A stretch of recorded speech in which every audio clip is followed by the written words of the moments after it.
Browns back at it, but one player that is not here, he was in Cincinnati getting ready to start a game Sunday, is Joe Flacco, because of course on Tuesday the Browns traded Joe Flacco to the Bengals. They also gave up a 6th-round pick and got the Bengals' 5th-round pick back in return. Mary Kay, today Kevin Stefanski said it was a little bit of a surprise. The Bengals called the Browns, and as Andrew Berry is prone to do, he pounced at the opportunity to acquire an asset for a guy that probably wasn't going to play again. So here we are, no more Joe Flacco and the Cleveland Browns. That's right. I think they had every single intention of hanging on to Joe Flacco and letting him continue to mentor the young guys, even though he always talks about the fact that that's not his sort of forte. He really does do a nice job with the young guys. He's always there for them. And so I think that was the goal, to have him hang around and then be used if necessary. And he served as the backup quarterback, of course, in London, and they didn't need him, but he was still that. So, yes, they were very, very surprised when those Bengals called, and they took that opportunity to make this trade. We'll see how it goes in the end, but the truth of the matter is really Joe Flacco was not going to play any more football for the Cleveland Browns. So why not get a little something out of it? I have no problem with it whatsoever, and I'm very happy for Joe. He's starting against the Packers this weekend for the second time in a couple of weeks, actually, and he's going to get to throw to Jamar Chase, T. Higgins, Andre Yoshibash. I said it correctly. So good for him. I'm happy for Joe. Yeah, and then look, a couple weeks ago, Joe Flacco scored 13 points in about 3.5 minutes against the Packers. Don't ask about the other 56. But Ashley, this is just a great opportunity for him to maybe, I don't know if this is the end of the road for him, if he'll get another opportunity after this, but this is kind of a good last hurrah for Joe. It is. And I mean, Dan, you and I were speculating here last Wednesday, like, was that going to be the last time we saw Joe Flacco start a football game against the Lions? So at this stage of his career, I think Joe is just happy to continue to get a chance to play, to continue to get a chance to start.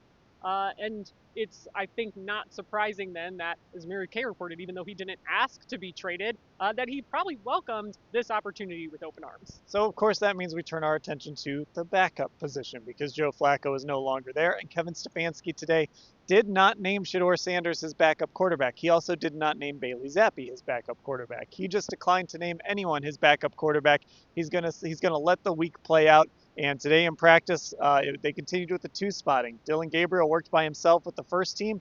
Bailey Zappe and Shedeur Sanders worked together with the practice squad guys. So no real indication, Mary Kay, what this team is thinking at the backup position right now. No, they're playing it very close to the vest. And maybe some of that is gamesmanship, but maybe some of that is also the fact that they are really going to take their time with this decision and try to figure out what the best thing is for Shedeur and for the football team. And as Kevin mentioned today, he wants to make sure that he's bringing Shedeur along very intentionally, very carefully, and he's going to do what's right for his QB. So you don't want to throw him out there and have a player lose his confidence if it doesn't go well. So we'll see what he decides. I could see it going either way.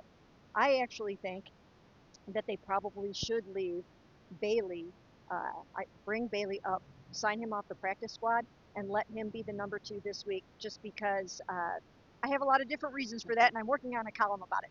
But anyways, it has nothing to do with the fact that that I don't think Shedeur is capable. I just don't know if the time is right yet.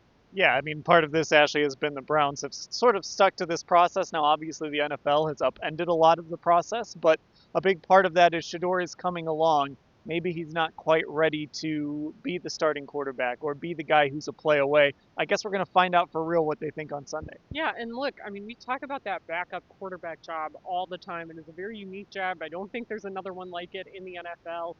You're essentially like in a player coach weird hybrid sort of role and helping the starter get ready. So it's a lot on top of a young player, and you're talking about his own development. Rookies have struggled with those responsibilities before. So even if they opt to name Bailey Zappe the backup quarterback for this week, I still don't think it's the end of the world by any means, nor do I think it would be saying something overarching about Shedeur Sanders and his development. And hey, by the way, they do have a starting quarterback. His name is Dillon Gabriel, and he's going to get to make his second start in a place that has been a house of horrors for Browns quarterbacks over the years. Gabriel will start against the Steelers on Sunday in a game that the Browns, look, they're either going to be 2-4 and maybe still hanging on to hope, are 1-5 and trying to pick up the pieces. This is a big one, Mary Kay. It really is. And they're going to have to try to build on some of the good things that Dillon Gabriel did in London. They utilized some of his mobility. They're going to have to do more of that. They're going to need an even more robust short passing game. They're going to have to get the ball into the hands of their playmakers very, very quickly. They're going to have to get it out fast. These guys are going to pounce on Dillon Gabriel, Cam Hayward, TJ Watt, Alex Highsmith. This is going to be really, really tough for a young guy. But once again, I think he plays with good poise, good composure, and we wondered how would he be able to go into Pittsburgh and function and play a game. And I think if they scheme it up right and draw it up right, I think he'll be okay. And Ashley, this of course is a big challenge. And I know you were talking to people today about turnovers, and the Steelers have been so good at forcing turnovers. That's really been the backbone of their defense this season. And Dillon Gabriel, that test of can he protect the football, it's going to be put to the test on Sunday. Yeah, this Steelers defense has already forced 10 turnovers. They're number 2 in the league, 5 forced fumbles, 5 interceptions, and that number becomes more impressive when you remember the Steelers had their bye last week after they returned from their international game in Dublin against the Vikings. So that 10 turnover number is coming in one less game than just about any other team in the NFL right now. So obviously with their front, I'm sure they're going to be trying to get to Dillon Gabriel early. I think his processing ability is going to become all that more important on Sunday. Okay, we will cover everything leading up to that game. We'll have it covered whenever Kevin does name his backup quarterback, all at cleveland.com/Browns.